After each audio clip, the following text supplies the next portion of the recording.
I'll just add that in so I don't forget. Yeah.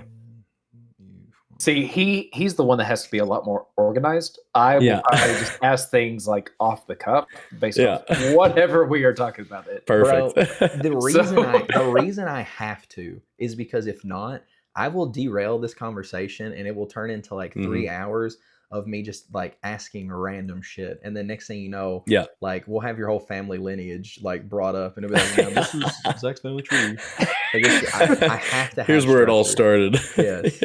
Like his great grandfather actually crossed the blue sea, not the Red Sea, the blue sea, and that's how he got the name Blue Claw. It's funny. It all makes sense. Like the pieces are all fitting together. Yeah.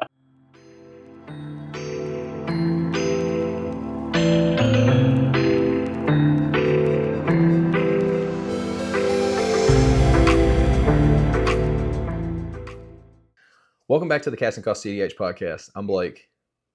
And I'm Chase, and today we're joined by a special guest. Yeah, hey guys, I'm Zach Adler, also known as Snack on Discord. You can find me on Twitter at SnackAdler277. I think I've figured that out by now. And my Magic YouTube channel is Sized-MTG. Which, fun fact, we were the first subscriber to that channel. Oh, for real? Yeah. I remember sending you the screenshot. We were the very first sub, the Casting Cost crew. You gotta check the logs. Yeah, post it.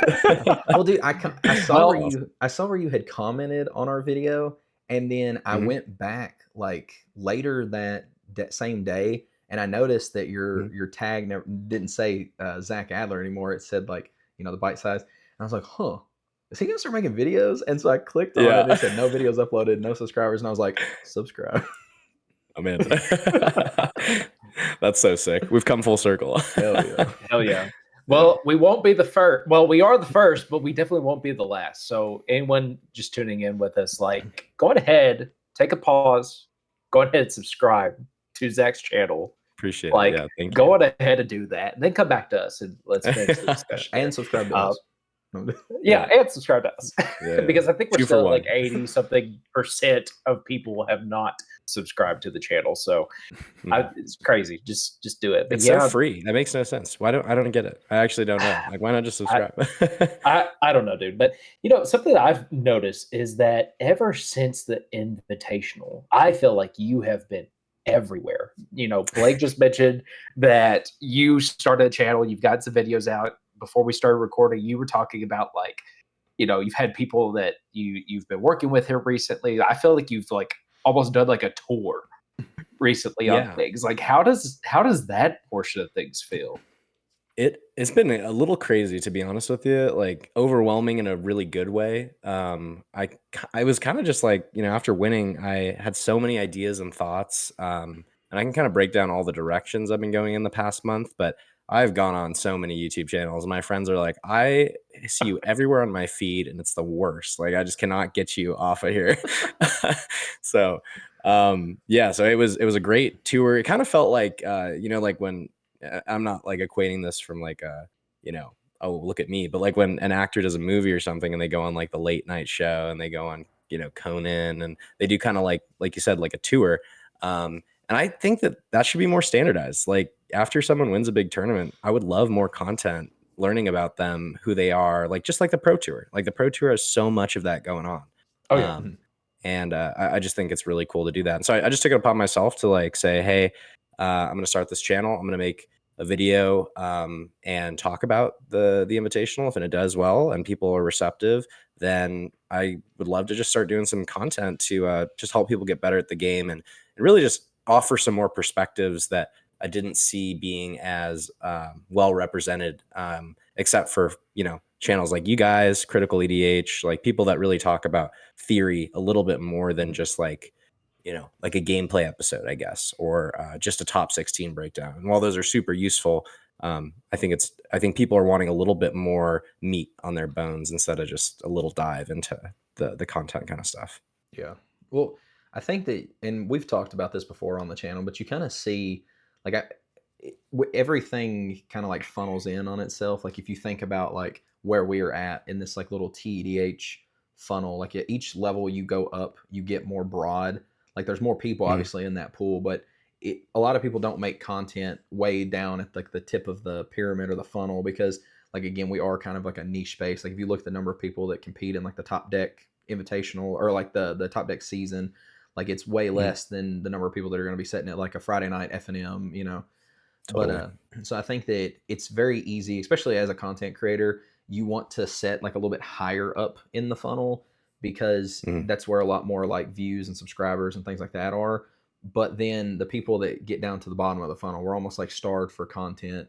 And I think that that was one thing that we even saw. Like we wanted to be able to make videos that are kind of like answering the questions that we ourselves have and like start discussions. And then it's cool because then people will join in the comment section and add to it. And then immediately like we walk away from it going, oh wow, like I literally never thought of that way. And it's like you said, it really starts to like, I can see why people get into like the whole like theory crafting stuff. Like it really shapes the way you look at the game. I feel like the way I looked at cEDH, like November, December, like even going to like Play to Win's event and like us getting ready to start the channel versus like now is like night and day. Like some of the things that I think about now, I don't even think I was like I wasn't even scratching the tip of that iceberg back in like a year ago.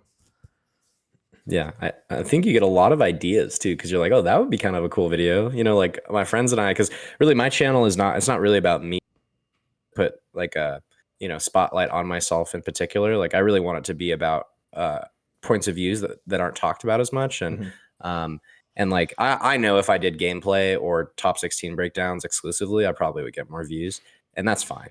I don't think a lot of people are really in this for the money. I'm certainly not. And so it's cool to like have people that you get to bring on and have your community. And they're like, what if, like we have ideas like, what if we did a tournament where we duct tape our mouth shut and we have like paddles and one says like pass priority and there's this whole priority and you just don't politic the whole time and you see how that goes, or doing, like what I did last week with like I was saying earlier, like with Max P, where you're like, all right, how do you actually win a stack battle? Like, there's counter spells, silence effects. How do you navigate? Who's the problem? Like, when do you hold? When do you push?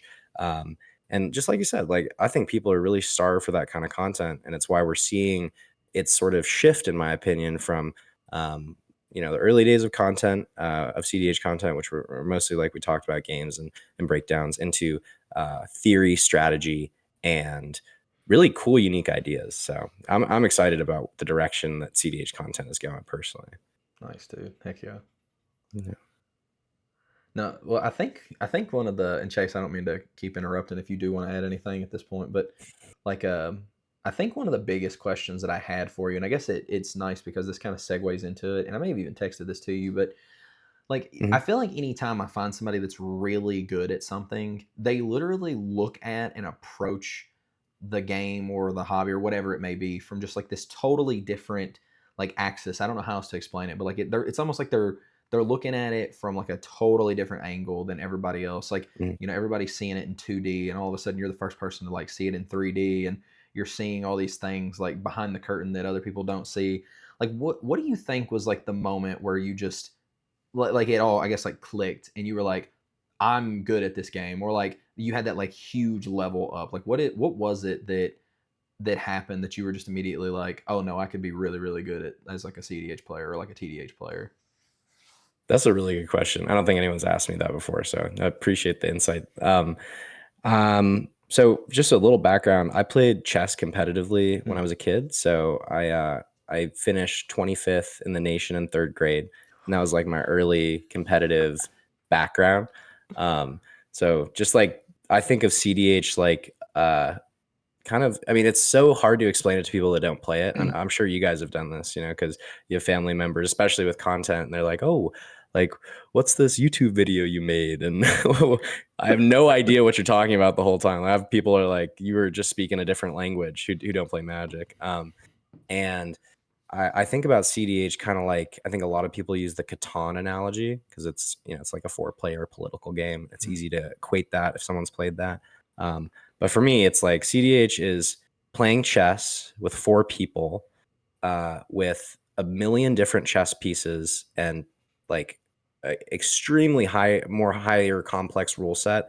And so you get these aspects of hyper technical play where your sequencing and your technical play really, really matters, you know, and like how you navigate a Nas line, or you know, going from very low resources into a win, or whatever it is that makes 60 card players really win their games. It's all technical play. There's no politics. And then the political part of this game is, for me, the way I look at it is from a really highly empathetic point of view. So I try and understand my opponents and where they're at and why they're doing what they're doing, and look at it both from like an emotional perspective and a logical perspective.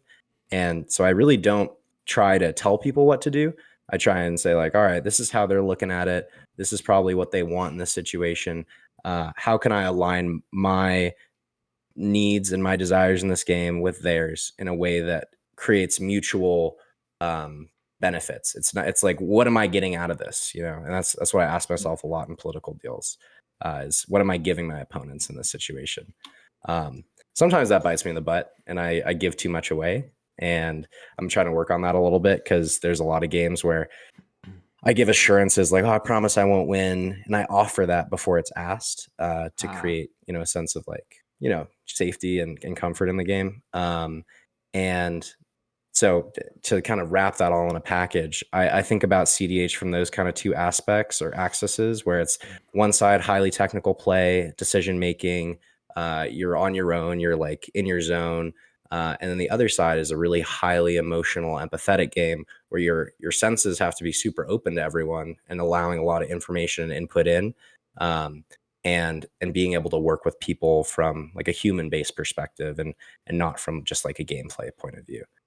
So I hope that kind of answers the question. Yeah. I know it's a big question to ask, but yeah. No, like that's actually really interesting. Like, because I even just watching you whenever you were playing during the invitational game, like the finals with all the blue pod or the blue forms, like I kind of noticed that like you were you were really good at you, like you would tell somebody like, hey, I'm not, like I won't push here, or I won't set up, or even if like, you know, like there was a moment I think where like a silence had resolved because you were trying to stop a stack war, and then you cast the Valley Flood Caller, and then somebody was like, hey, you said you wouldn't push, and you were like, oh, I didn't realize you would, you know, like see this as pushing. Let me take this back, like stuff like that. And so I find that just super fascinating. That makes a lot of sense. Like being able to just flat out be like, what does this person want to get out of it, and how can I spin this to where it's going to like mutually benefit like the both of us. So yeah, that's super fascinating. I don't know, like, Yeah. Do you? And again, go ahead if you were going to say something. I was going to say, a quick side note on that point is, so in that finals game, that was the conversation that I thought we had with Andy was, he said, hey, if the silence resolves, you won't push over the top. And I said, I will not push. And when I cast the Flood Caller, he's like, you said you wouldn't play anything. And I was pretty sure that we had said, I won't push. And I was like, this isn't a push. I just need to establish my flash speed engine. If someone else has one, and this is the time to do it, so it doesn't get buried underneath everything in a stack. I was like, I'm going to cast the Flood Caller. I'm going to get a tutor to hand. I'm going to kill his Flood Caller right now while he can't cast any more spells. And Andy said, oh, well, that's not how I understood the deal. And a big part of that game for me was playing like very much to the nature of deals instead of to the letter of the deal, so that my win to me felt like it wasn't something that I just like wordsmithed my way into. You know, I really did not want to. The big things, I did not want to win in time because I was first seat, and I did not want to win by angle shooting anyone or feeling like they had thought I'd lied to them or like had manipulated them in any kind of way. Because I really believe that's what we should be promoting in cEDH is better play and more. I want everyone to walk away from games and have positive experiences as much as they can. So absolutely, it's like with what you're saying there, it's like truly earning the win, and being able to just enjoy the experience along the way, right? And like even with the stuff you're talking about, I think the stuff that's kind of coming to mind for me, it's like with what you're talking about, balancing the technical side of things with the like empathy and the understanding and things like that. Like it almost sounds like you are trying to make these efforts in like not inciting defensiveness from the other players. Like, you know, just in the examples you're using as far as like going, hey, you know, this was my understanding of it. I'm sorry that, you know, you perceived it that way. Let me either take this back or let me clarify what my action is here. So that way you are still keeping the integrity of not just the deal, but the type of game you're really wanting to have with it too. And I think that's pretty cool. Yeah, no, I appreciate that. Yeah, and the other thing about cEDH to me is since we are playing in a 4-player format, using your interaction on someone else means that you both go down resources, right? Like they commit resources to game action that might be winning them the game or putting them ahead, and then you commit resources to stop that. And the other 2 players basically are net positive. And so if you can create game states where you are working with people and you're listening to them and you're saying like, you know, like a big thing I'll do in politics is I'll just ask the table, like, is this resolving before I cast it, before it's on the stack? You know, it's just like, is this resolving? You know, like, and then you can have a conversation before you cast a spell. And I agree that putting people into a state where they're not defensive and where they're not to put you and them down in resources just means that you get ahead. And that's also why it's like a theory behind Blue Farm too, is it really doesn't get hit by a lot of things. So you don't have opponents committing resources to knock you down a peg and put you out of the game because you operate on all these different axes. So yeah, totally agree with what you were saying, Chase. Well, that's really interesting that you just said it, because that was kind of where I was wanting to, like, the next question I was wanting to ask was, do you feel like Blue Farm actually is the deck that allows you to do that the best? Or like, have you played any other decks that you feel like are better? Like what in your opinion, I guess, like makes Blue Farm the best? And I guess you kind of answered that there. Yeah. So I play a ton of decks. I think everyone thinks I just play Blue Farm, but like I have not been playing Blue Farm for the majority of my cEDH career at all. I played it when I was getting into cEDH a year or 2 ago in the online scene for a little bit. And that was like just after Brian Koval had won this really big tournament and had basically made like the statement that Blue Farm is meant to be this true mid-range deck with like hate bears, and you know, you're not really supposed to push and you just want to sit on your advantage engines. And he was talking about like Crom putting pressure on people, which is hilarious to think about now, because that's just not how anyone I think really plays the deck anymore. Not that it's wrong, but this was just the meta at this point. And experimented with it, then took it apart for a long time, built it again, took it apart, kind of did a little bit of that. And then it was only really after Fishbowl, which I think was like March-ish of last year, that I started to search for my invitational deck, because I was doing pretty well in the rankings and I felt confident that I could make it. And I knew that I had to lock in on a deck with a little bit more seriousness before getting to this big tournament, obviously. So the other decks that I have won tournaments on, like bigger tournament, like 64 person plus, the first was Rogsai. And that was like, you know, that's a light bulb moment where it's like, oh, I have to learn how to mulligan or this deck is going to do fucking nothing. It's going to be a terrible deck. Absolutely. You know? Absolutely. Yeah. And that was huge, because it's like, okay, if I can learn how to mulligan well, figure out a game plan, understand what a deck wants to see when you mulligan it, then you can, you know, make it work to the best of its abilities. And then after Rogsai, I played Kinnan and I won an event on that. And that deck was very much inspired by Freedom Waffles and Varix's build, which was heavily into drawing cards and very much a lot less focused on like big flips or kind of sitting there and hoping your big creatures are enough to deal with the table. And I think that deck is the most hated deck in cEDH. I have no idea why, but people just despise Kinnan. And that was my yapper arc. I think I was just like, you have to a lot of people have said this and it's not new, but Kinnan doesn't need, I think it's like Kinnan doesn't need a pilot. It needs a PR agent, you know, to be like, please don't throw the game. Don't kill the Kinnan yet. And that's why I think the best people on that deck are Wounded Satellite, Freedom Waffle, and Ian Comedian, because they're all really great politickers and they're able to get people to see their point of view and take into account. They all do it very differently, obviously, but they're able to be a great PR agent for Kinnan. And then after that it was Farm. And I got into Farm just because I needed to give it like a very good shot at being a tournament deck for me. And I was kind of in just a weird, like, I don't know what to play. Like I tried TNT, I've tried Sisse, I tried all the, like I'd say top 15, top 20 decks. And as soon as I played Farm, the first tournament, it was like a 30-person tournament. I won, and the deck just felt like unbeatable. And I think it's powerful for a lot of different reasons.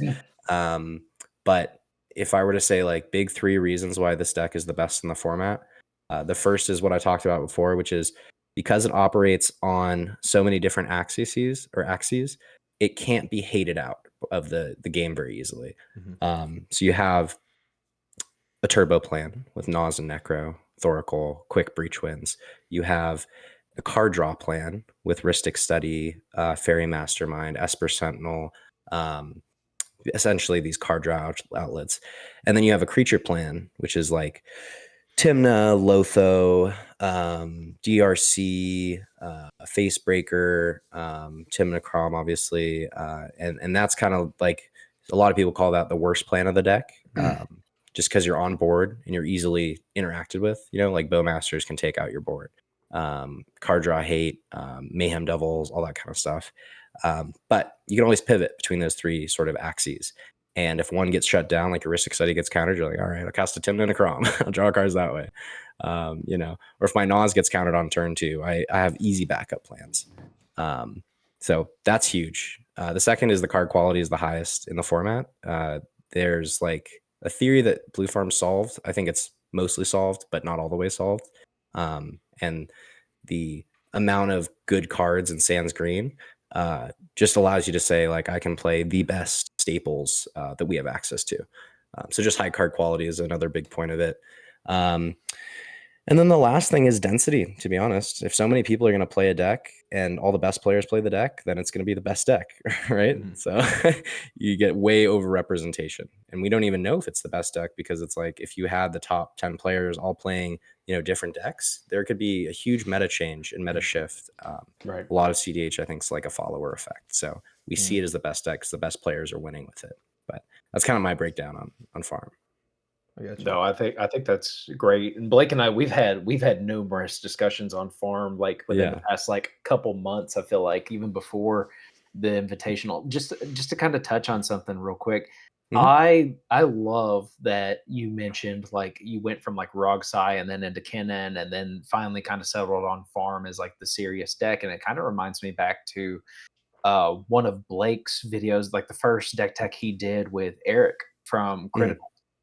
Where I think there was a comment that Eric had made in it of like, if just a general comment of like, if you want to get better at the game and you want to pick up a deck that teaches you how to like get better at the game and shows you where your mistakes are, like play Blue Farm at times. And Blake, you could correct me on that one. Like being able to sit down and really learn that deck so it helps you in everything else.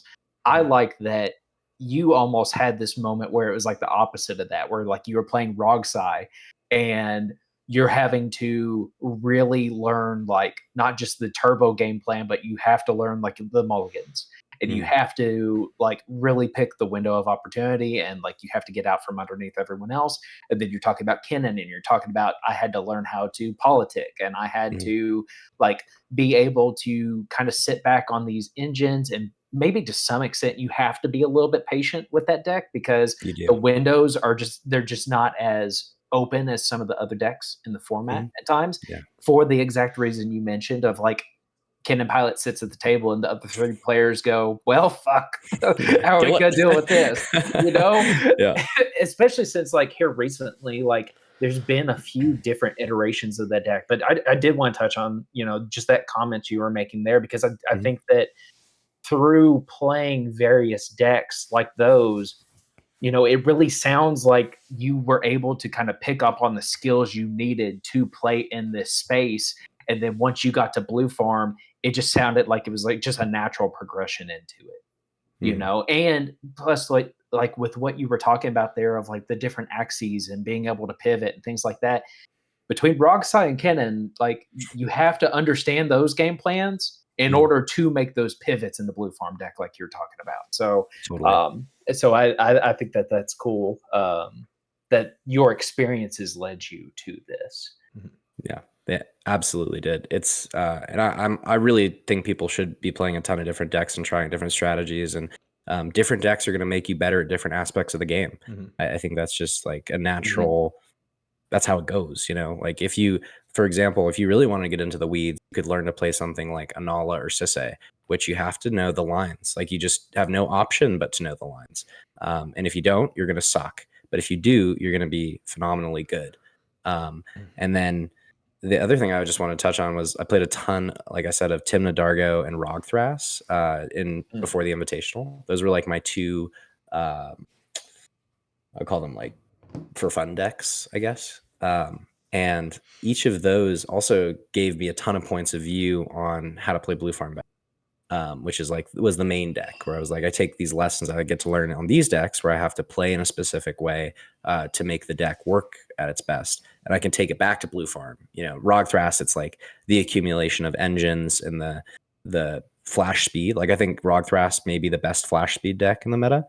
And Timna Dargo is the polar opposite. It's maybe the best sorcery speed deck in the meta. You know, it doesn't really win at flash speed, but it wins in a very specific kind of way. And so both those were super useful to take back to farm, which does both those things pretty well. Like if those are 10s, then farm's like an 8 or a 9. But yeah. I do find that fascinating too. And it's so funny because like the more we sit here and have conversations, I keep like thinking of more questions to ask. But yeah. No, 3 hours, we can beat it.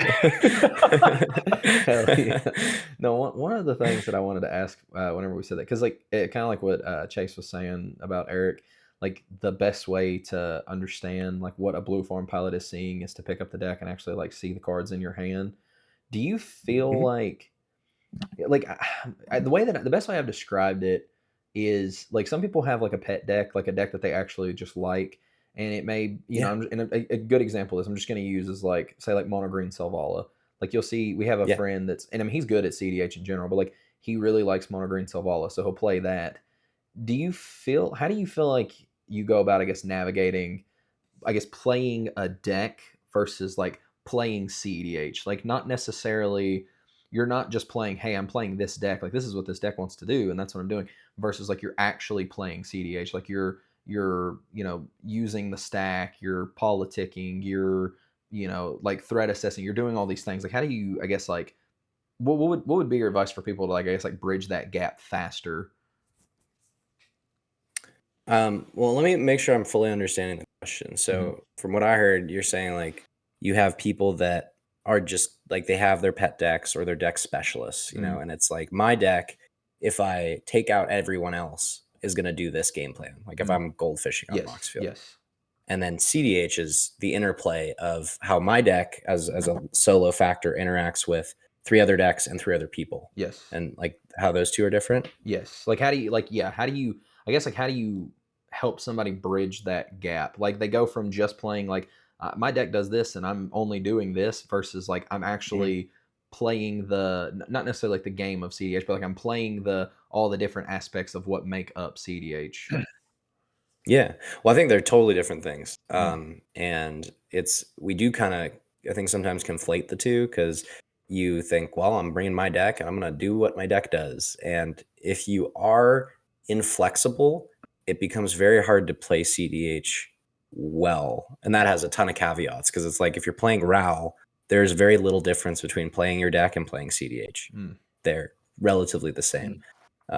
You're there to do your game plan. You're not there to politic. You're there to be really tight with your technical lines. You're there to win on turn 2 or turn 3. You do not negotiate with anyone pretty much. And that's probably how to play the deck the best, you know? But then it comes to something like a Blue Farm or a Kinnan. In these decks, you have to be highly malleable to the rest of the table or else you'll die.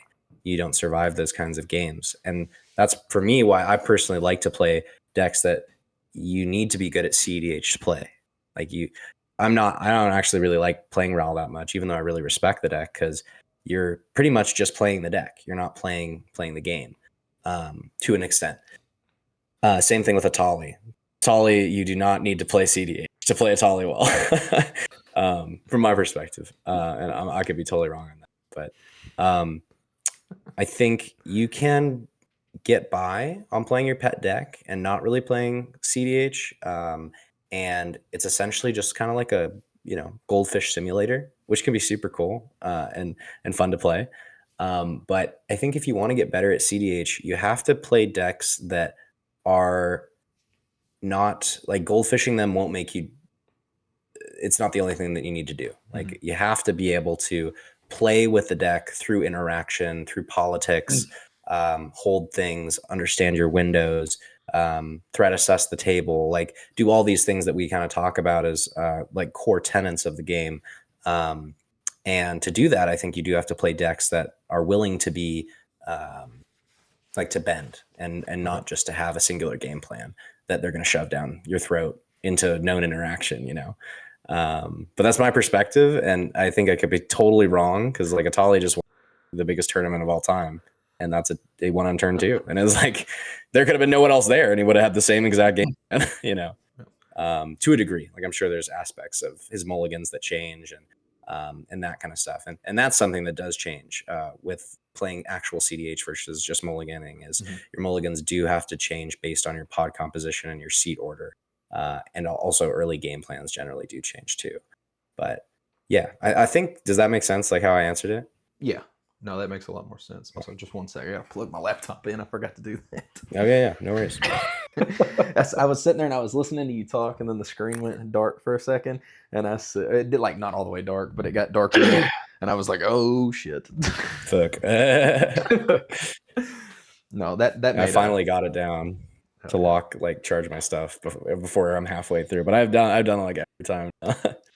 But no, that was that. Which again, Chase, like if at any point too, I have so many questions. Like if at any point you're like, no, I want to ask this question, but like I feel like they at least like are segmented off of each other. But yeah, if at any point I'm like not giving you room, just like tell me like, hey Blake, shut the fuck up and let me ask a question. I mean, that's what I normally have to do anyway, or be able to redirect you back into the conversation. No, but I agree with you, Zach. I think that Blake and I, we've had some recent discussions on this. I think we even talked about it on last week's podcast episode about like, you kind of have to understand what your deck is doing. Like if that is what your deck is trying to do, like the examples you used with Atali and Raoul, then yeah, you're not really going to care about what's going on at the table. But, at the same time, I don't know. Like you still have to have all the skills. I do agree that being able to play something like Blue Farm or Rog Thras or Kennen or Rog Sai for that matter, anything like that, are definitely going to be the decks that more so teach you those skills, and like you have to be able to navigate the nuances of it. I don't know what truly kind of bridges the gap in between, kind of going back to Blake's question, just because that all comes down to not just the individual pilot, but whatever they're bringing to that event. Exactly what you're saying. If they're trying to do these turbo decks, there's not going to be much wiggle room for the politicking and those nuances. They're just going to jam Dino, cast a bunch of spells, like do whatever it is that they want to do, and they're not going to care about anyone else or their feelings for that matter. So, yeah, it's another way to think about it too. Is like, Blue Farm gets to do both. It gets to play Blue Farm and it gets to play CDH because you can just have a turn 2 Nas. And it's like, I'm sending this. I don't know. This is the hand I got. This is the thing I've chosen to do in this game. And I'm going to resolve my Nas. And you have to play around interaction for sure. But in that case, it's really just like, how do I play this line optimally? But then you do also get these games where they are political and you're talking and you're holding things back. You're like, I could push right now, but I don't need to. Like maybe I just sit on my engines a little bit longer. And I think that people got a little tired of Blue Farm, and that's why we started to see the rise of what people are calling like these non-interactive decks, or the semi-blue archetype that's been floating around a lot. And in my opinion, those decks are not playing like how we've been talking about playing CDH. They're just doing their thing. They don't run interaction, right? So it's like, how is playing this different than just goldfishing this deck is what I would ask those people. And I'd love to be proven wrong about that. But I do think that we kind of see the rise in these sort of archetypes when people get sick of losing a blue farm over and over again and being like, well, I interacted and I did the right things, I still lost. And so, yeah, I think the meta swings back and forth between these, two sort of ways of playing. This is something too that I'm curious about, but like, do you feel like blue farm almost negates a little bit of like the luck factor required for cEDH? Like obviously, like there's a ton of luck to it. Like if you just end up getting unlucky, you draw just everything you're drawing is like land. Like we understand, like sometimes that's just gonna happen. But do you feel like blue farm, like I said, like does it negate some of that luck aspect to it? Whereas like maybe a Kennen, like you're really banking on like, oh, I'm gonna find this really good card in these top 5, or like Rogsai, you're like, yeah, I really hope this wheel draws me into the right things. Like, or do you feel like you have to be pretty lucky to still do well on blue farm? Like, I'm curious your stance on that. Yeah, a lot of people I play with say that I'm extremely lucky. So, I think that factor. But in my opinion, and again, I remember Brian Koval talking about this, but he said when you have more cards, you have more decisions, and if you make correct decisions the majority of the time, you're going to win the majority of your games. So yes, blue farm does take out some of the luck factor because you see so many more cards, which means you get presented with so many more decisions. And because of that, if you make those decisions correctly, you get led towards winning board states and winning game states much more than if I just flip a top 5 with Kennen. Like that's a very low decision making scenario. Or wheeling with Rogsai, like that's 7 cards all at once. Blue farm, it's like sit on a Ristic Study, I'm drawing 3 to 4 cards a turn, sometimes 20 cards a turn, and there has to be a lot more decision makings about how you're sequencing your cards and how you politic with those cards, like saying here's this, here's that, don't push, here's why, evaluating the game state, saying this is, I'm able to take in 3 other opponents and my own game plan at the same time, and take out a little bit of the luck factor from playing the deck. So I do think it makes it a little bit less RNG. But some of these RNG decks are just doing so well because the card quality is so high.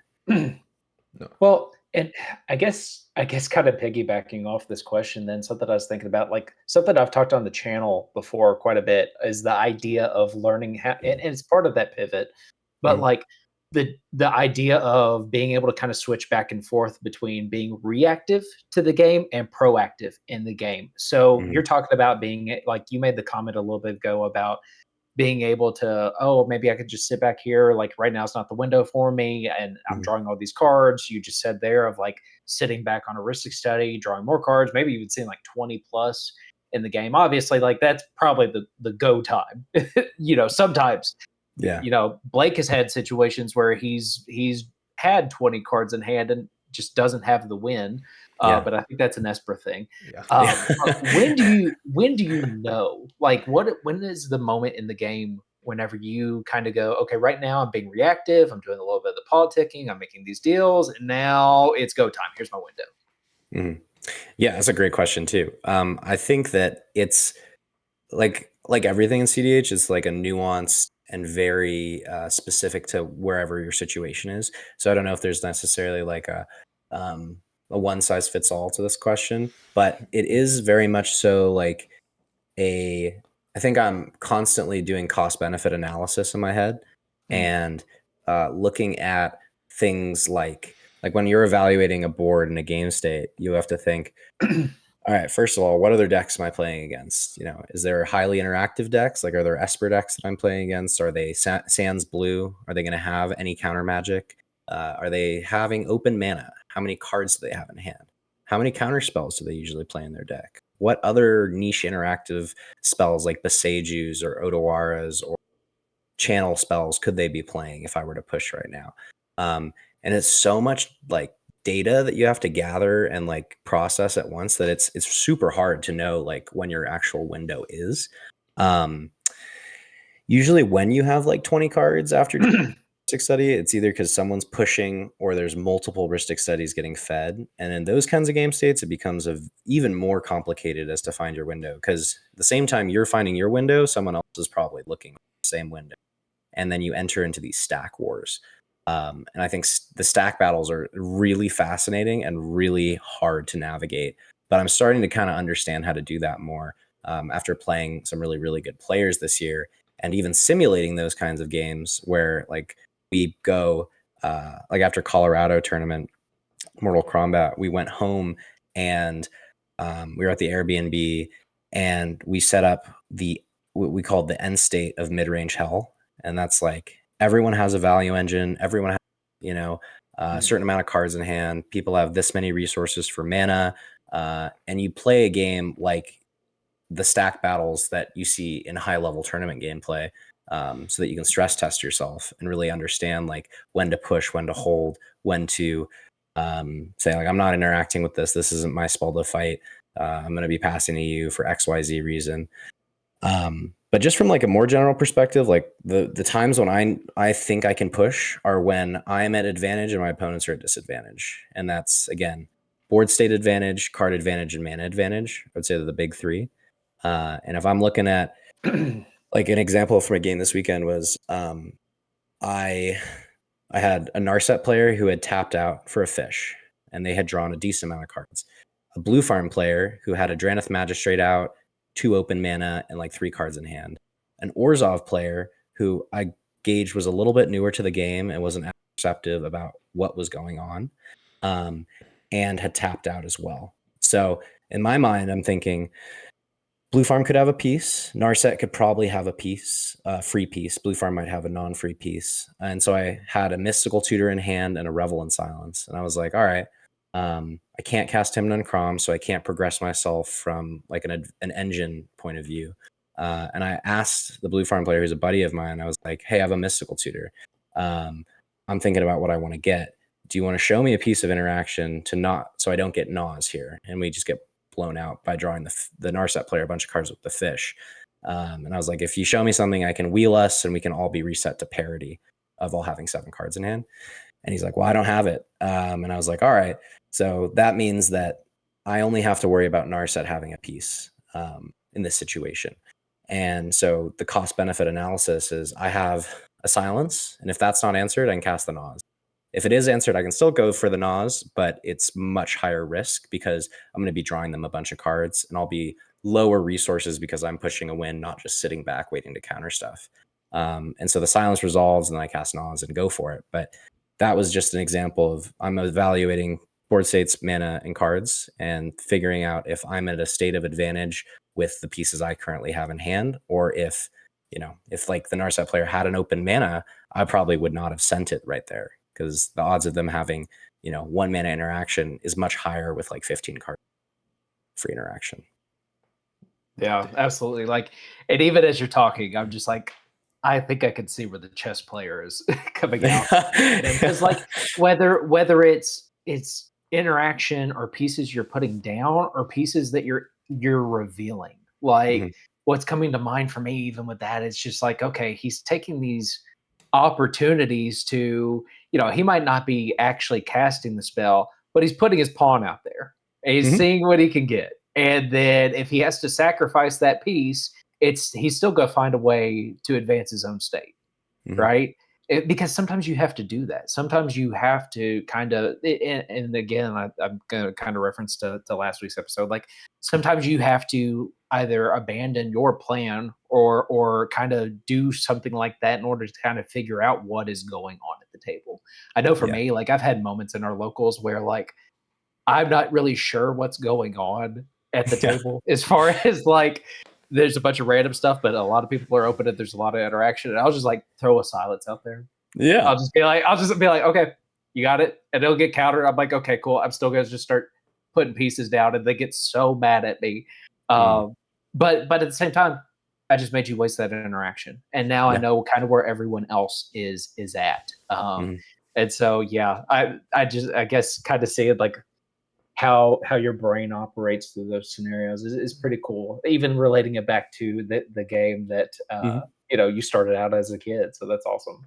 Yeah, no, I think about like a lot of cards have their. I like to test the waters a lot. Like silence effects are a great way to just read the table because the whole game you're like trying to do all this analysis, and when you play something like a Grand Abolisher or Silence, you can just read expressions, and you're like, okay, this person's scared, this person looks calm, this person is XYZ, and then someone might go to interact, and you can even nudge them and be like, hey, I know I'm putting a silence on the stack right now, but I don't think you should be the person interacting with this. Like, make the Ristic player who's been drawing all these cards counter me. Keep your interaction.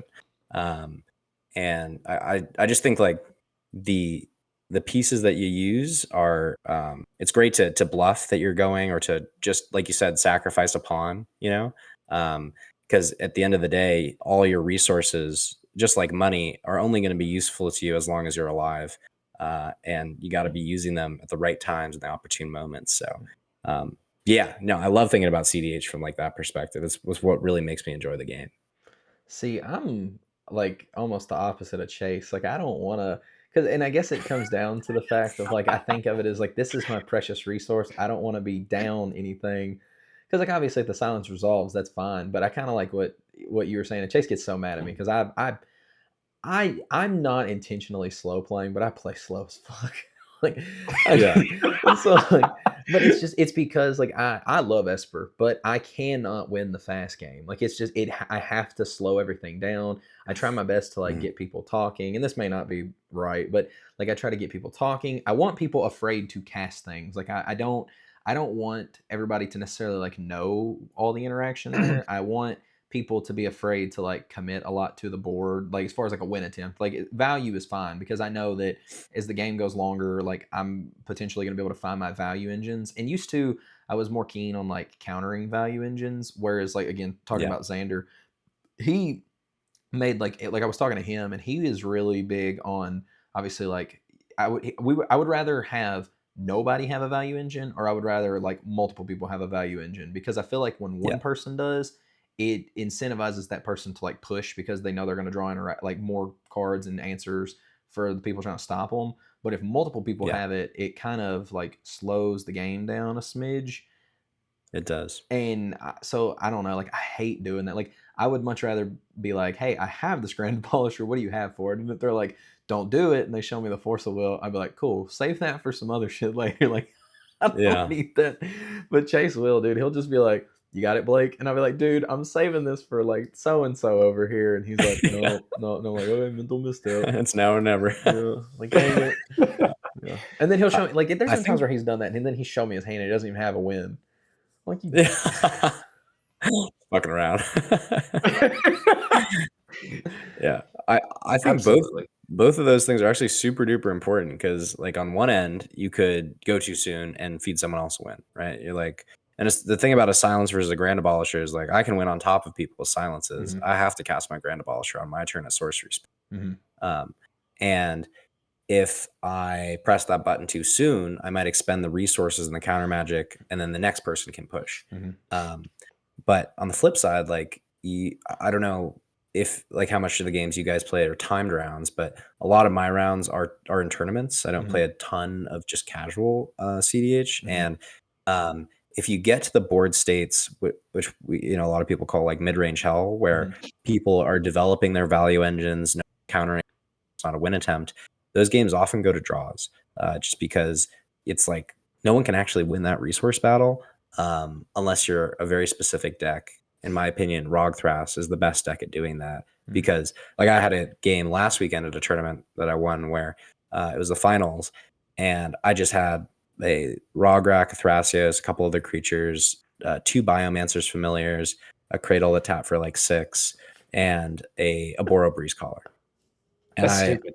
Yeah, it's crazy. I mean, but then it's like I don't have a Ristic Study, I don't have a Smothering Tithe. But as soon as you put a spell on the stack, I'm gonna activate Thrasios. I'm gonna put a land into play. I'm gonna bounce that land with Breeze Caller and untap my Cradle. So you've lost the game. Like there's no spells you can cast. Like it's just not gonna happen. I win. And so putting yourself into hyper advantage states where it's like I am actually going to just win the game no matter what, is very different than situations where it's like, well, everyone has a Ristic Study and everyone has a Smothering Tithe, and it's harder to push through that kind of game state where there's like 3 or 4 of those value engines out. Yeah. Well, that's something that I've found too. And like, again, I don't like, it's not even that I do enjoy Esper, but I tell people more than anything, like I had this like weird crossroad where we went down to a tournament in like it was right outside of Nashville, and me and Chase, that's actually like one of the, I think it was the first tournament we went to together. This is before we started the channel, and I just remember getting fucking cooked in this event. Like this was still obviously like Dockside is around and everything, and like Rockside is like kicking ass everywhere, and I remember, so like I took Zur and I just did so bad. I think I went like 0-5, like it was bad. And I asked Chase afterwards, I was like, what should I do?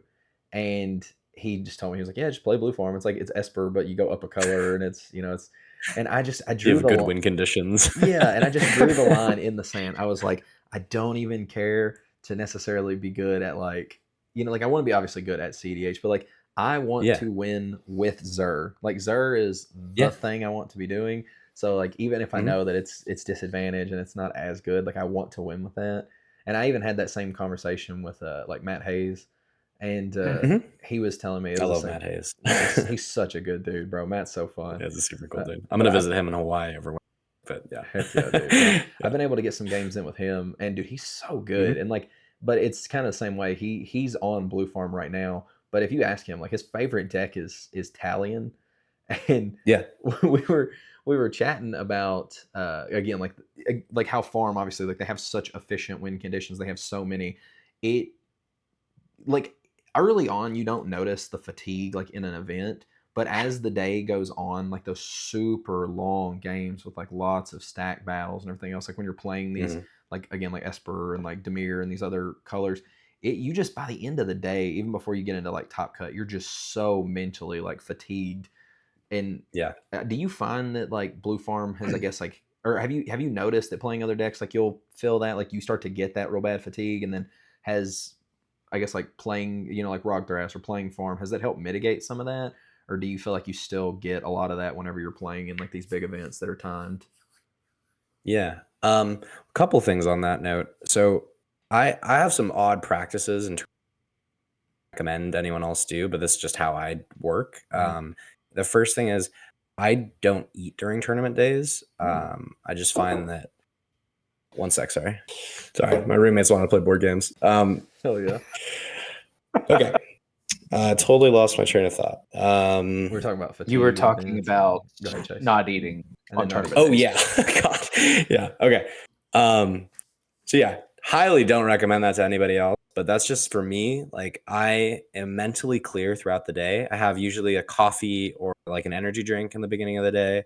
And I really hydrate well. Like that's big for me. But I just find that I'm not very hungry throughout the day. And when I do eat, like I usually eat like larger meals just because if I snack during the day, I'll snack the whole time. And so I just eat larger meals, and then I usually get kind of sleepy after, and I like chill for a little bit, but have a little siesta. And so in tournaments, I just don't eat. And I found that like in my finals game at the Invitational, the best players in the nation, I was sharp. I was ready to go. I was in the finals game. I was paying attention. I was like, I don't feel fatigued.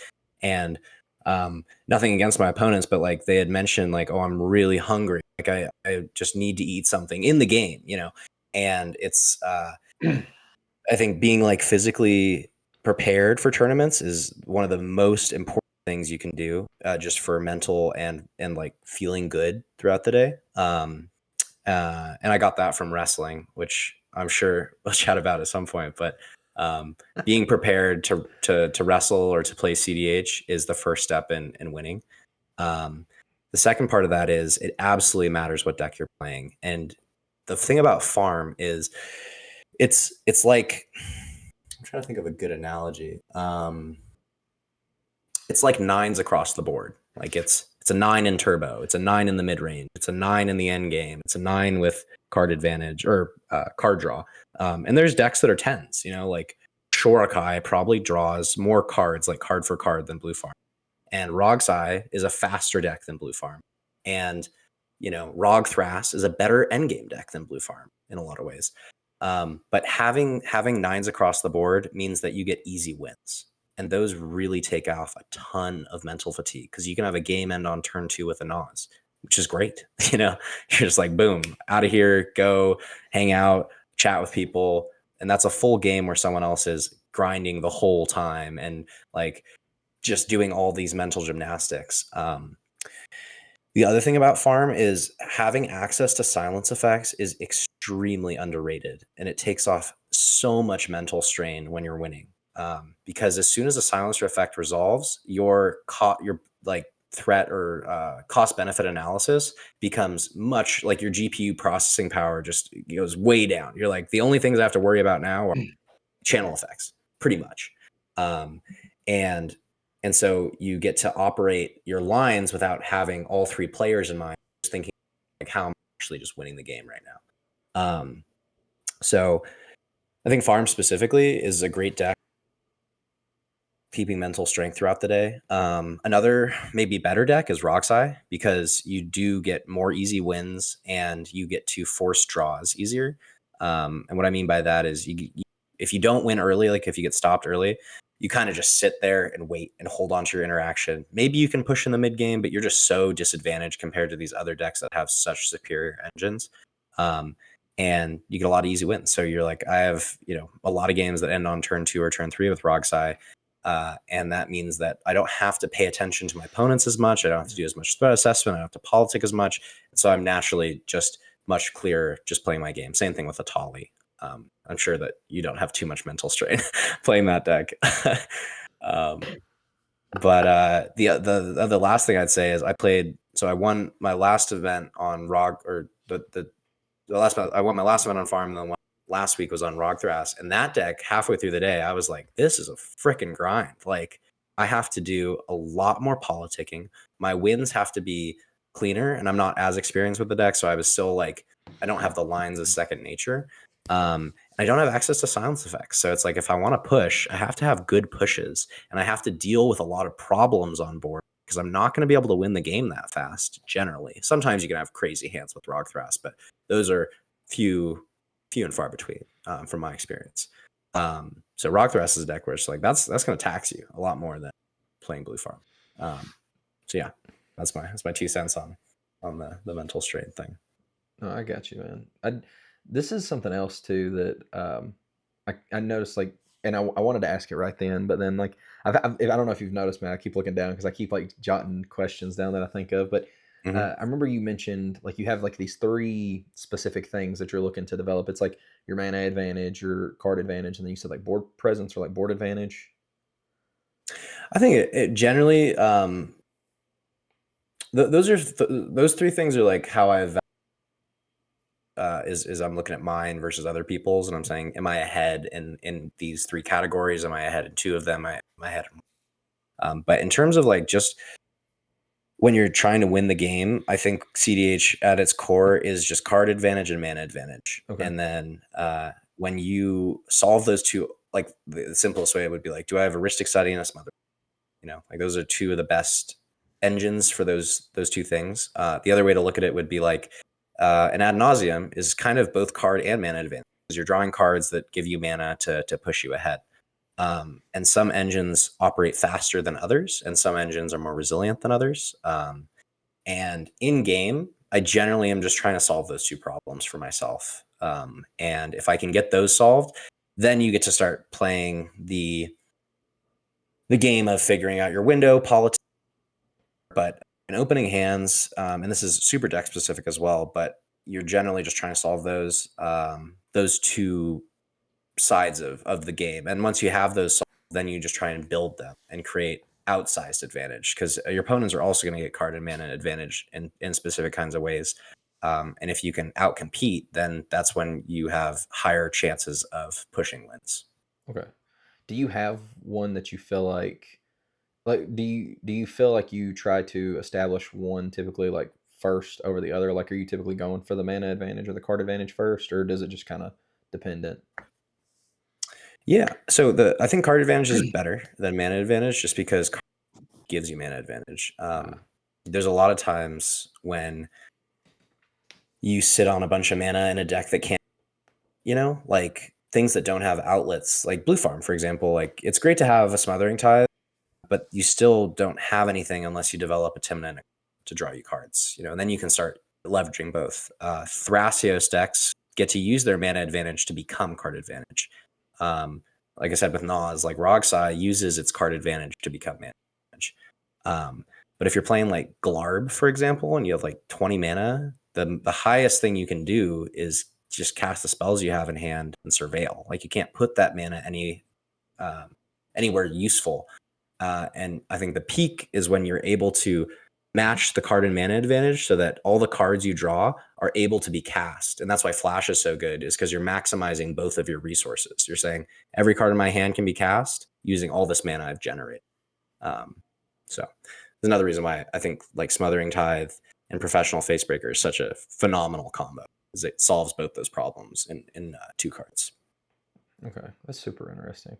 Do you and then okay, do you have you seen where like I know Critical and then we're talking like Austin is working on trying to basically create like a TNT version of Blue Farm. Have you talked to him or seen any of that? Do you feel like... Oh, go ahead. No, I was just gonna say I was on their channel when he was telling me about it. He was like, yeah, can be the new thing. So yeah, I totally forgot that. I watched that whole episode. You're good. No, you're totally good. I don't expect anyone to like the content I've done. So it's, yeah, there's too much. No. I haven't seen it all. You're good. I always Blake has just been kind of operating in a fog for the past like 2 weeks. Honestly. That makes complete sense. Yeah. But do you feel like that's a good approach to, I guess, like take to other decks, or do you feel like it just ends up making you almost like a worse Blue Farm? Because like me and Chase had this conversation, and we actually did a video where I was looking at Xur, and I kept saying like I almost wanted to, like I kept being stupid. I was kind of like Xur Farm, but like I was essentially trying to look at Blue Farm and say, okay, like what cards do I have in this Esper Shell that are as closely resemble something in Blue Farm? Like, you know, you're looking at maybe this thing and it generates mana. Then could I find something that is same CMC or relatively close and it does the exact same thing? You know, I was like digging deep in the way. I was looking at like Deep Gnome Terramancer and looking at like, I was just looking at like all these different things. But I was just curious, like, do you feel like that's an actual like good approach for someone to take, or do you feel like that is like terrible? Do not do that. You're just going to end up being worse Blue Farm. You're going to lose a lot. Yeah, I really liked you guys' video. The like thinking about Blue Farm versus your deck and trying to make your deck like Blue Farm. Because in theory, I agree with a lot of the principles, and I think Blue Farm is just an example of one of the most highly optimized decks. Like it's doing its thing, which is drawing cards the best. And when you take that theory to other decks, I think the key thing that people need to do is answer the question, why am I not just playing Blue Farm? For example, like in Xur, you get to build around something that is going to give you advantage in the command zone straight to the board. And so if I can maximize my ability to do that, then my deck is better than Blue Farm because I put a heuristic study into play, and Blue Farm can't do that. So how do I break that axis of power that I have by playing Xur? And I think, you know, the Cabbage Farm thing that Austin's doing is, and I haven't seen too many new iterations of the deck, but green is getting a lot more powerful, and Rizzage is actually giving it a lot more support. You know, the Cabbage Man, I don't know if it's going to be a busted card because it could just get removed and then you're there with 20 food tokens, like nothing to do with them. But I do think like if it is a powerful card, you know, we just can't play that on Blue Farm. So how do I build around the synergies that green's giving, i.e. to the battlefield tutors, things like Survival of the Fittest, Devoted Druid combos, dorks, like Blue Farm doesn't get dorks. We have rituals. How do I build like a Blue Farm deck, i.e. maximize my deck's potential, and also answer the question, why this over Blue Farm, you know? So that's kind of how I think about it. And I do absolutely apply this philosophy whenever I tune new decks. I don't really brew a lot of decks, but I like taking decks that other people have brewed and adding my spins or my ideas to them. just because I think brewing in cEDH is an incredibly difficult skill to learn, and something that no one talks about how to learn. I don't think I've seen very many videos or podcasts about like, this is how many lands you should run, this is how many art ramp pieces you should run, this is how many win conditions, this is how they layer. Like, there's a ton of things that we just don't know, and we kind of go off the vibe, which is crazy. I'm like, I'm gonna let the people who know how to do that brew the decks, and I'll just tune them a little bit. But yeah, like I was just building Ishai Jeska with my buddy. Really want to make this. All right, great. Like, let's look at Blue Farm, and see like what are the cards that you might want to play in Ishai Jeska, and also let's answer the question, why this over farm? And it's like, well, because I have a big ass bird that's gonna kill people. That's a great reason. So I love that deck. I feel like with what you're talking about, as far as like having to ask yourself those kind of questions, and then just kind of, again, like, why not just play Blue Farm? Like, I almost feel like it kind of also goes back to what you talked about earlier on, like the card quality of Blue Farm. Whenever you either take a color away or you try to, I mean, you made the comment of, it seems like green is getting a lot more support now. But over the past few months, or especially since last year, whenever the bans happened and things like that, like green was still kind of a weaker color within the format. And so I feel like anytime you run that risk of taking a color out, adding green, so on, you're kind of forced into that position to lower your card quality. Now, I can't say much because I play Sisay, and that's just like putting a trash pile together most of the time. And it's not like Blue Farm whatsoever. But like, I guess that's kind of my thought on it, of like, if you were going to make a deck like Blue Farm, what are you willing to kind of jeopardize in order to make that happen? I think, like, as an example, like Sisay play Blue very well. And it's because it operates on a totally different axis, right? Like, putting a Teferi into play is probably one of the best things you could be doing in the game. Like, if someone's like, uncounterably, essentially, you can just have a silence effect and no one can respond because, well, after the activation goes through, obviously. But like that concept of just putting things into play is really, really strong right now. And it's going to be something that will win a stack battle where everyone has a ton of cards in hand, but they don't threat assess you correctly. And you can just be like, boom, Teferi in the play. You can't do anything. I've won the game. And I think to make decks more like Blue Farm, you have to be willing to take tech from farm, like be like, all right, well, good enough in these reasons, it's maximizing its strategy, then is it a fit for my deck? Like, is the card just good enough to go in my deck? And then the second part of that is, does it support the argument of why not play Blue Farm well? Like, is it adding to the strategy that I'm trying to incorporate that diversifies my deck and creates a different angle of attack?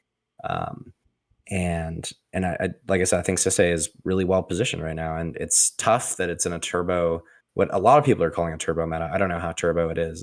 It's different, but Sisay is definitely one that struggles a bit when decks are just jamming because it's not so much focused on the stack interaction, right? Right. Right.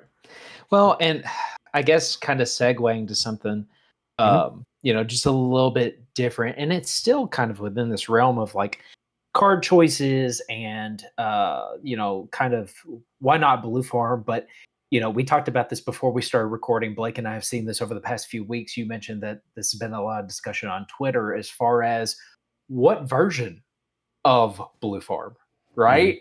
Because we have like this traditional, like I guess a little bit more traditional Grixis shell, where people are just, like you were saying earlier, just trying to jam turn 2 Adnons, like including Necropotence. We've seen a deck in a top 16 breakdown recently, like I think it was, no, as a rock side, but including like Necrodominus. I don't think Blue Farm players are going to go that route with it. But like where we've seen an offer you can't refuse a snapback. We've seen the Reign of Filths being included in it. Maybe not as much of the creature package in that. And then like obviously like the Esper builds where it is a little bit more of that true mid-range kind of balance of a lot of interaction, sitting back on the value engines, things like that. Yours is a very interesting perspective on the blue farm. How about you tell us a little bit about that one? Yeah, absolutely. So my invitational deck that I brought, it was, and I think blue farm changes a lot. I don't know if we've said it before just in this episode, but like people think the deck is solved, but it's innovated quite a bit. Like blue farm didn't used to play necropotence. That was something that was totally new, like probably 6 or 8 months ago. And now everyone plays necropotence in blue farm. Reign of Filth, not something that was included for a long time and is just now coming back into style.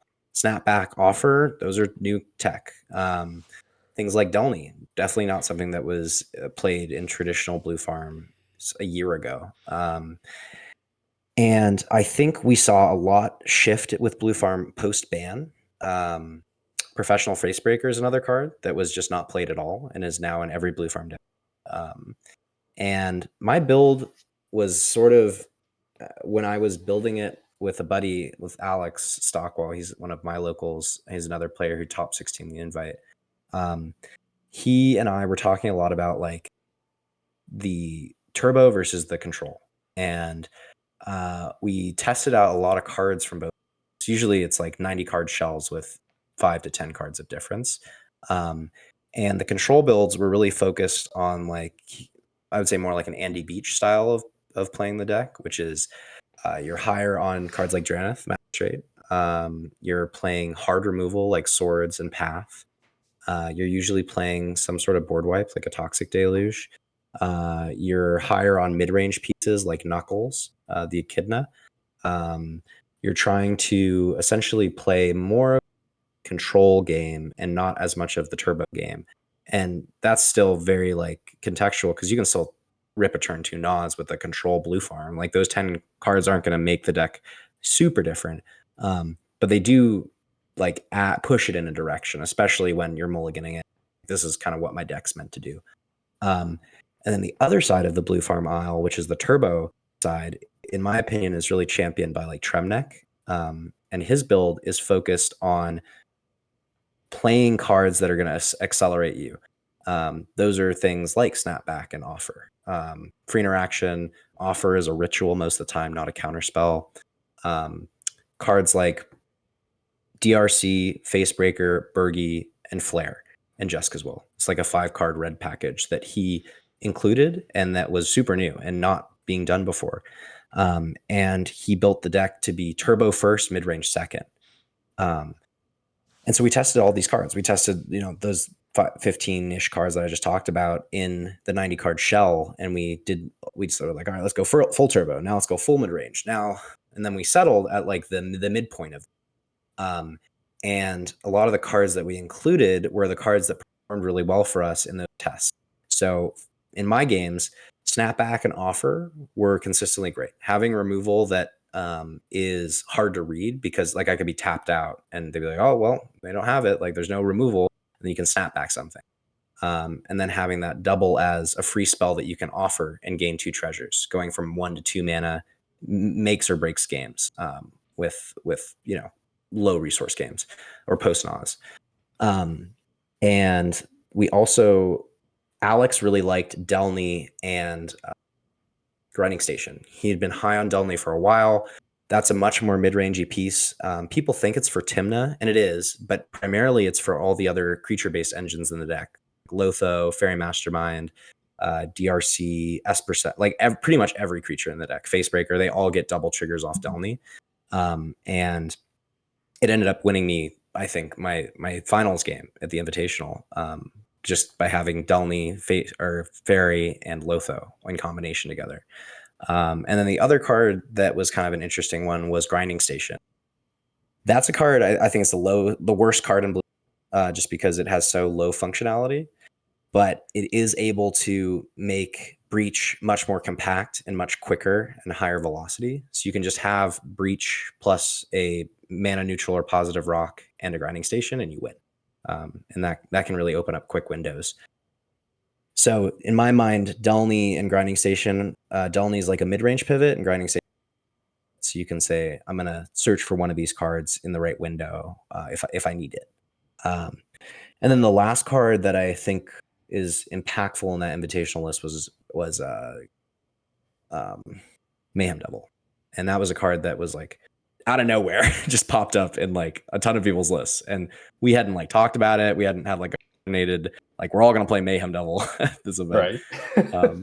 But it just turned out like we all like I think 6 of us slotted Mayhem Devil in, and that card was phenomenal. It solves a lot of the bad matchups that Blue Farm has, which are, you know, these Rog Thrasses, the Kinnons, Sisseys, Magda, creature-based decks that are operating on board and not so much on the stack. And you land a Mayhem Devil and they just all lose just immediately. It's just they cannot operate through that card. And that card is one that I have gotten a lot of hate for. People cannot. Now everyone's playing Mayhem. It's ruining my day. So yeah, so it's kind of funny. Yeah. No, my bad. I didn't mean to interrupt you if you were going to keep saying. Oh, no, you're good. No. The last thing I was going to say is I just changed my list too. And I had a ton of people being like, what the heck? Like, why did you take all these cards out? You know, like on. And, the swaps I made were I took out Delny, Grinding Station, Mysterized Village, Flood Maw, and I think like one more card. I forget what it was. And I put in Stormkiln Artist, Orem's Chant, Revel in Silence, and Cyclonic Rift. And the reasoning just behind those things was like, I want to try going down a land. So go to 26 lands, try Stormkiln Artist out, see if it's like a good card. It ended up being really strong. And then test 2 more silence effects basically, and see if having a little bit, oh, there are the bubbles. That's crazy. Just having things that are like, if this resolves, I win. Like if having more of that kind of is useful. And in my tournament this weekend, it was incredibly powerful. Just like being able to resolve one spell and then, you know, having the I can just win the game now. I don't have to think about it else. It was really good. So that's kind of my list in a nutshell. Yeah. No, I think we talked about this too in one video, but I think that's one of the interesting things that I feel like Blue Farm does for a lot of cards. Like there's these cards that are already really good, and Blue Farm almost like makes them modal. I don't know how to explain that, but like you saw people running for a while. I was seeing people run like Deluge, and then people came off of that because I think it was Grant Eklund's list that I was looking at, and he had made a bunch of swaps. Like I think he was off like Necro and Nas, and I saw where he added Mayhem Devil, and or he was on Fire Covenant, maybe not Mayhem Devil, or maybe on both, but maybe he was saying something like whenever he was commenting about it, but you know, you think about like Deluge, it kills your board and the other board, whereas like something like Fire Covenant can be like this instant speed way to like one side board wipe. You're drawing extra cards with it. Mayhem Devil is essentially like a board wipe that it completely like shuts it shuts the creature decks down like immediately. Like they have to stop, or else like their board's gone. So immediately like you stop the push, it's a board wipe, so it's essentially allowing you to like clear off problematic things, or like it can be targeted removal, and then on top of that, it's a creature that can help you draw cards with Tymna. And like I think Blue Farm it has access to all these cards that are modal or like can basically become modal from that. Like, you know, I love things like Source to Plowshare, Path to Exile, stuff like that. But Blue Farm gets to run, you know, like the Red Blast, Pyroblast, these things that are technically modal spells, like counter blue stuff or kill blue stuff. And like a lot of the most powerful cards are blue things right now. And then same thing, like, I don't know, I just find that really fascinating how the deck it's so good, dude. I don't get it. Like, I don't know. It is so good. Yeah. Every time I put it away and play, and then I come back to it, I'm like, oh my God. Like, it's just so powerful, you know? And like, I'm mole low all the time. 3, I'm mole to 4. Like, winning a game on a mole to 3 in an event is insane. Like, that's just not something other decks do. And I don't think that's like a player skill thing. It's just like I just drew the right cards and the cards worked together in such a powerful way. And yeah, just like I said, like Mayhem Devil is so powerful in so many different ways, and it's like, why have we not been playing this before? Like, why? Like, this is just so good. You know, and it definitely is not always good. Like, there's times when no one has treasures, no one has fetch lands.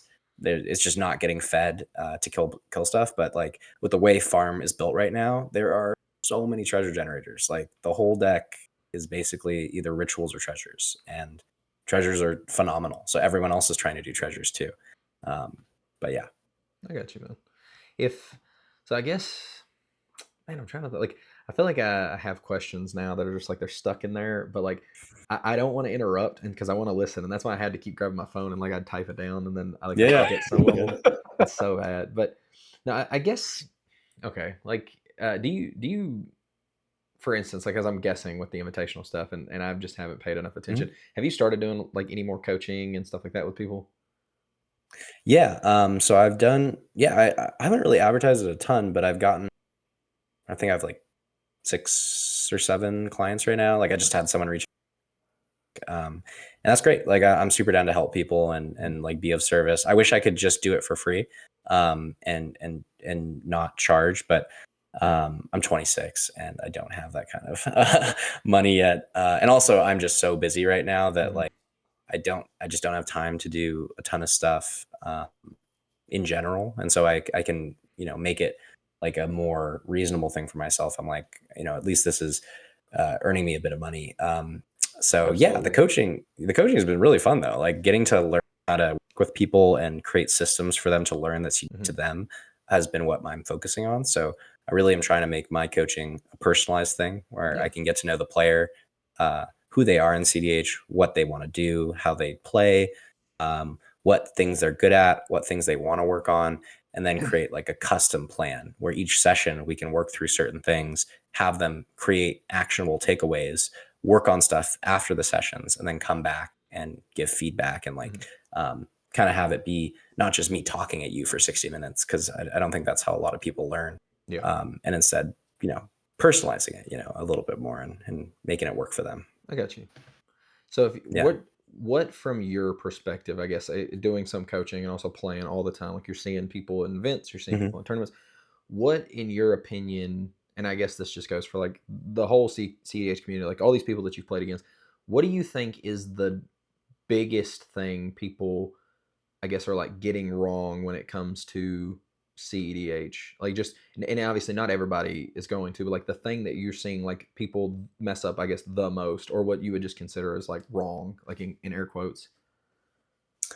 Yeah, it's a good question. It's also so broad. Yeah.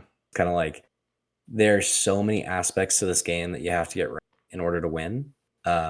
If I were to just go down the list real quick, it's like if you don't mulligan well, you lose pretty much. Unless you're playing blue farm, then you can mull to 3. But mulliganing's huge. Like if you don't know how your deck works, if you're not aware of how you win, what kind of hands you're looking for, how to, orient yourself in different pods with different decks sitting across the table from you, then you're automatically at a huge disadvantage. The next big thing is politics, like talking to the table, getting a read on what's happening, understanding other decks in the meta. Like you have to know what every deck is doing in order to play the game of cEDH. You can just, barge the door down and play turbo and not care what other decks are doing. But like, if you're not aware that, a Thyme is going to play stacks, or that, a Marnius is usually going to have a piece of interaction for you because they're an Esper deck, and Esper decks want to control the board more, or that an Atali is always going to try and win on turn 2. Like if you don't have meta knowledge, you're putting yourself at a huge disadvantage. So mulliganing, you should know your deck really well and know how to mulligan it well. Understand other decks. If you don't know how a deck wins, look up a YouTube video on it. Every single deck in this format pretty much has some piece of content or a primer that you can learn about how it works. The next thing is understanding how to find windows for your deck specifically. So I talked earlier about how Rogthras is a great flash deck, and it usually actually wants to win at flash speed because you're just sitting behind your Thrasios and holding up your mana and being responsive to spells that get put on the stack. Whereas Timna Dargo, like I said, is a sorcery speed deck. And so the windows for that deck are more like, I'm going to land an Abolisher and I'll try and win. I have access to all these white silence effects. But if you don't understand how your deck works in specific windows, like this is a sorcery speed deck, this is a flash speed deck, this is a true mid-range deck, this is a control deck, this is a turbo deck, then you're going to push into things that aren't going to work for you. And you're going to go against a force that you don't even know is. So that's another big thing. I'm trying to think of just like a simple thing that people are getting wrong. I would say, if I could say like the one biggest thing, like, gameplay better, play with people that are better than you consistently. And you will learn through just seeing them do stuff and talk and politic and make sequencing. I pretty much play exclusively online in the Critical EDH League just because their games fire all the time and they have really high levels of skill there. And I don't want to take a lot of time to find games or find other servers. So it's just an easy place for me to play. And then in person, I'm really lucky to be in such a strong meta. Like I think my LGS sent 8 people to the Invitational. And that's just fucking insane. Like to have, people that are that good playing with me every weekend just means that I get to increase my skill level and like iron will sharpen iron. So do your best to play cEDH with good players. And it doesn't mean don't play with your friends. It's just bring your friends along to play in higher games. And I guarantee like you will learn a lot quicker and you're going to lose a lot more. But like I would rather lose games every day than just win. So that's a big thing. Hell yeah. Mm-hmm. Chase, what else you got? I see you over there. Well, I feel like he answered quite a few of the questions I was going to ask. Cause like even at, like before getting into that one, I was like, okay, what would you tell like biggest piece of advice for beginning cEDH players or people trying to find, pods and things like that? And well, shit, you answered both of them, because I do think that those are very like crucial bits of information for anyone trying to really explore what cEDH is or get into the space or trying to grow not just like an online community, but like their local scene, things like that. Like that's at the heart of what we were even trying to do at the beginning of the channel anyway. Yeah. And I'm glad that you mentioned something about, Critical's League, because I know we forgot to talk about this in the very beginning of the episode, but we're actually partnered this month with Critical EDH Nice. for their league.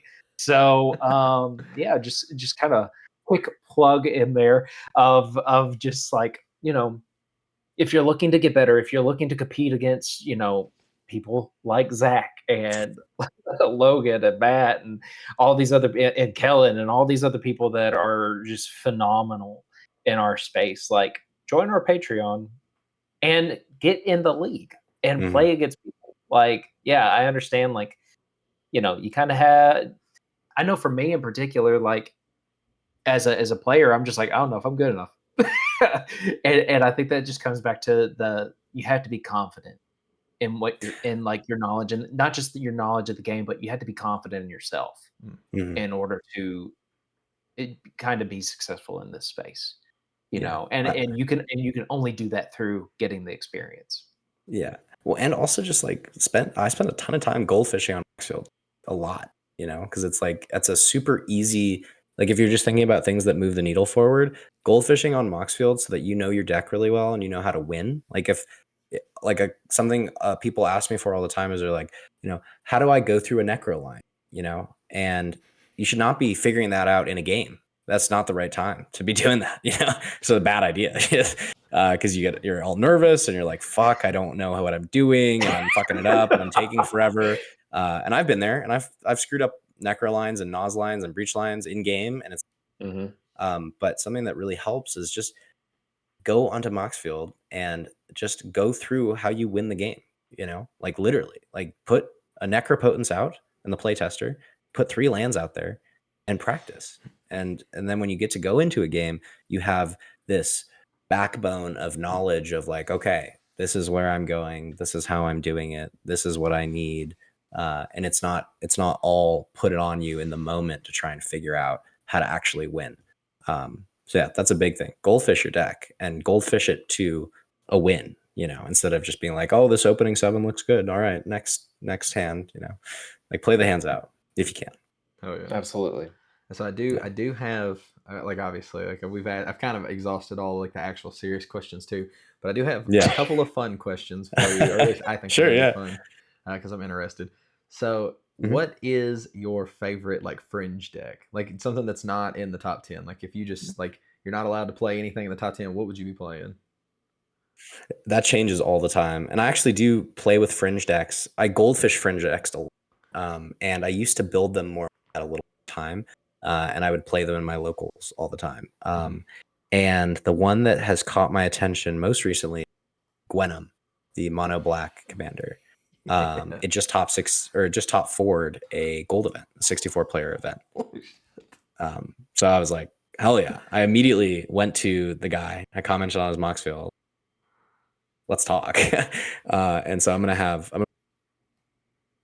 this week and really go over the deck and talk about it, because it's just like Bolas' Citadel in the command zone. It should not be taken lightly. Like that's an insanely powerful engine.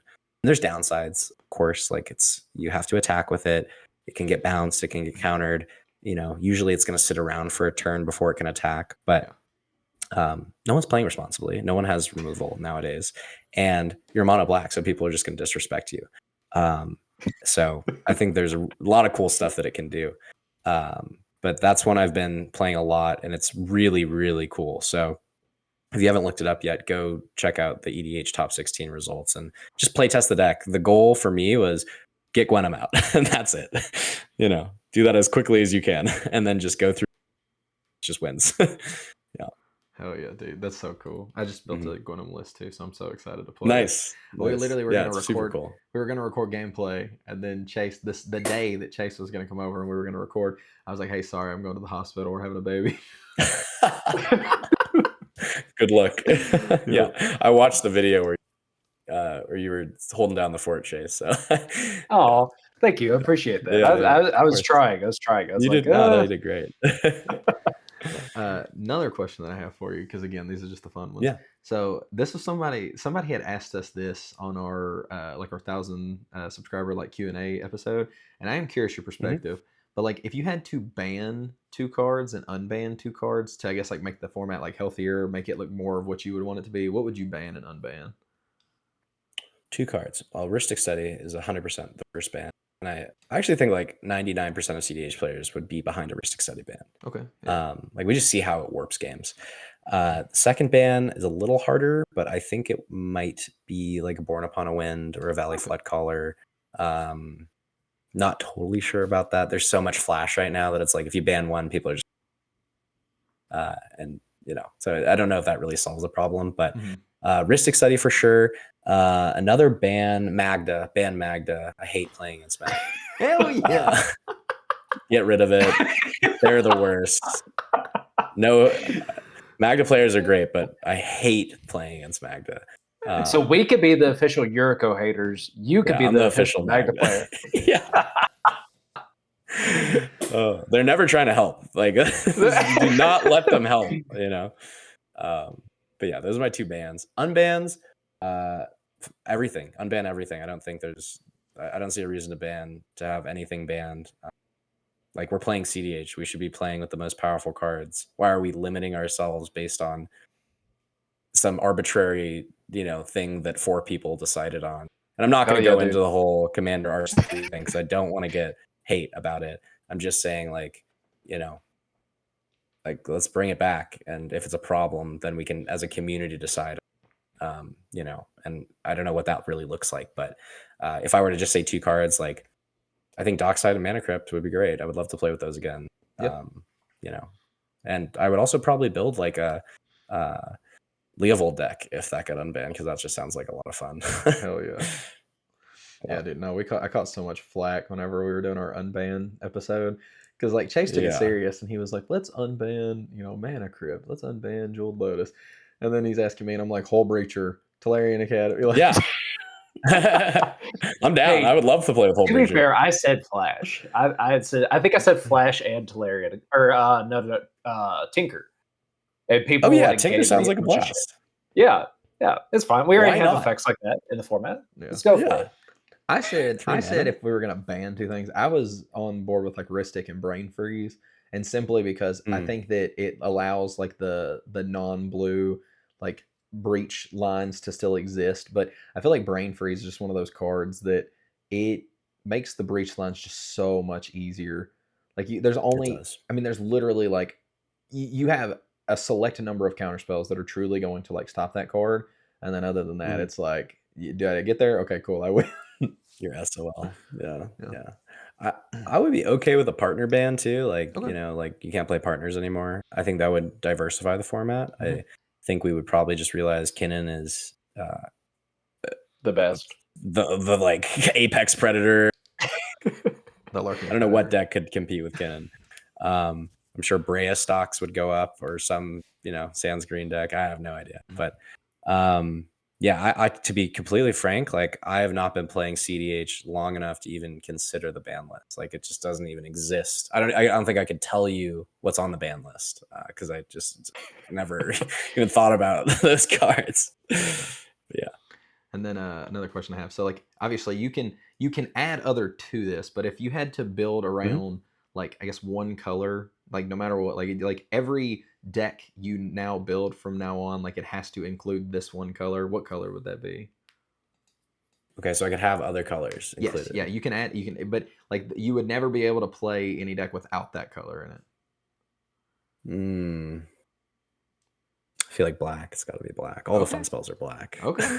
It's like Nas, Necro, Citadel, Pier, like all the flashy cards, black, and then you just get such cool, like, you know, effects, like the sacrifice effects, and all the tutors are in black. Green to me is a little boring. Blue is just basically interaction and card draw. White is silence effects and good mana. Red's really cool. Probably if it wasn't black, it'd be red. But yeah, I think that would be my. What are your guys' colors? I don't think I own, like I actually I take that back. I think because I built Gwenem, I do. I don't think I own a single deck that doesn't have white in it. Yeah, I crutch so hard on silence effects. Yeah. It's kind of funny. I would say I probably have to play a deck with blue in it, but the deck that I'm currently playing is the least interactive deck at times in the format, being Sisse, like traditionally like just very low on interaction and things like that. So but yeah, I would still say blue. I think I'd have to go with that. Yeah, I think a lot of people would agree with you. A lot of people are like, you cannot play Sans Blue and cEDH. It's not viable. I disagree personally, but I do think that they have a pretty good point. Like being able to have permissibility on spells is so freaking important. Also, do you know who Jeremy Davis is? Jeremy Davis. Is that the guy that is in your locals that plays Sisse? Yeah. So he's the best Sisse player I've ever played against, and his deck is so interactive. Like it always feels like he has something for me. So if you're interested, I'd go check out his list. And I'm sure he's super down to chat. He's on the Sisse Discord.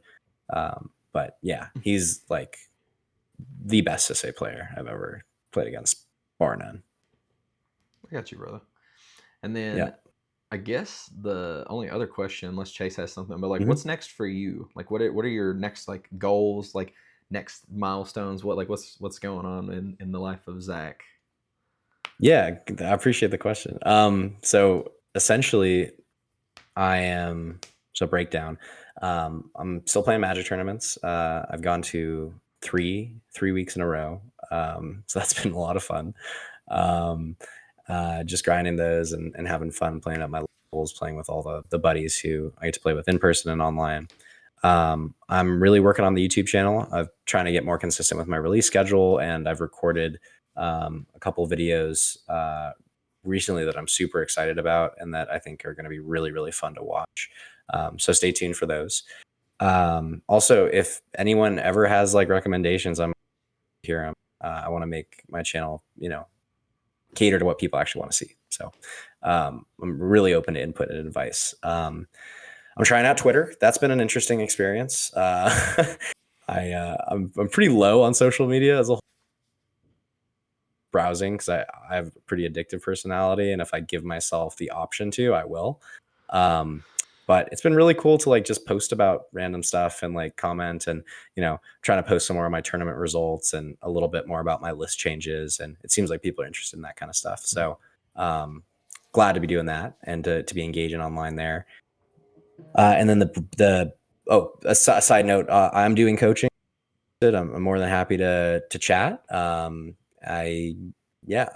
really here to figure out how you want to learn how to be coached. I have no agenda, so I'm open, and not to say I don't have like a plan, but it's an open plan, Yeah.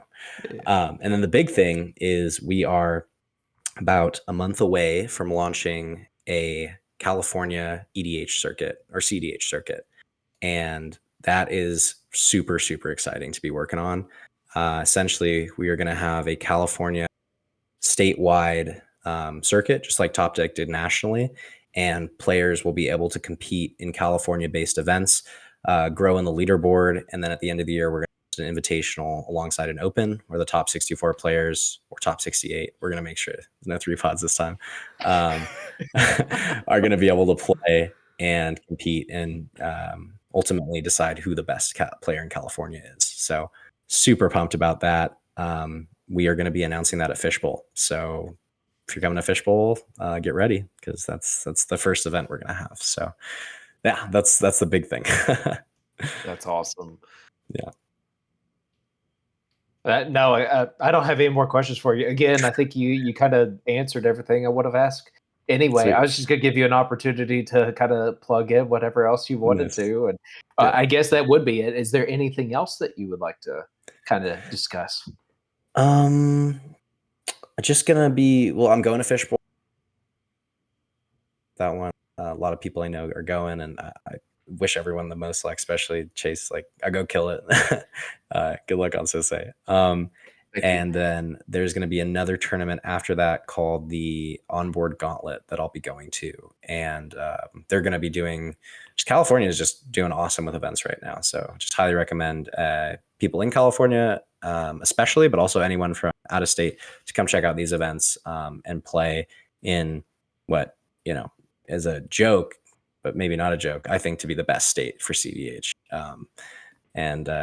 Come get some games in.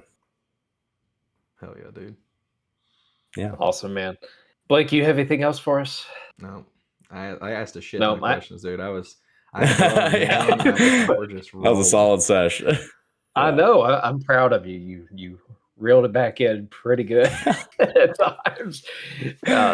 He's still getting the hang of it. But no, I don't think he has anything else. I definitely don't have anything else. We appreciate that you took the opportunity to get on here with us tonight and be able to record, and definitely fun having a conversation with you. So, but yeah, for everyone else out there, please, like I said at the beginning, go check out his channel. He's got a lot of things in motion, as he just talked about, that he's trying to do. And the more support we can kind of throw that way, the better that's going to get, and probably the faster that's going to get. So go check out Zach's channel. If you get the chance, subscribe to it. Do the same thing for us. Like we mentioned earlier, it's still 80-something% of the people watching us don't subscribe to it. Crazy.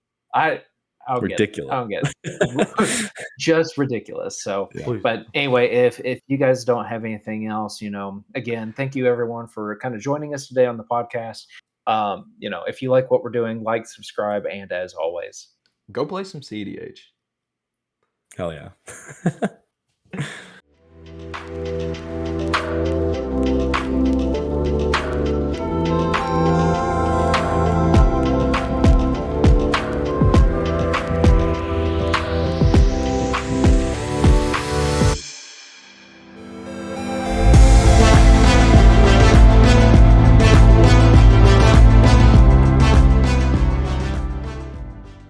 Hell yeah, dude. No, we really do appreciate you being on, brother. That was a lot. Oh yeah. That's I wanted to say it in the video. I do think you guys are, one of the 3 channels that are doing really, really good content. And I just don't think there's a lot of stuff that is, like you said, people who have gotten to the end of the rabbit hole don't have the content they're really looking for. So I really appreciate what you guys are doing. It's awesome to be on the show. super cool, like just from like a individual perspective, and to be able to chat with you guys in person has been something I've been looking forward to for a while. So Heck yeah, thanks for having me on. No, we really do. No problem appreciate at it, all, man. dude.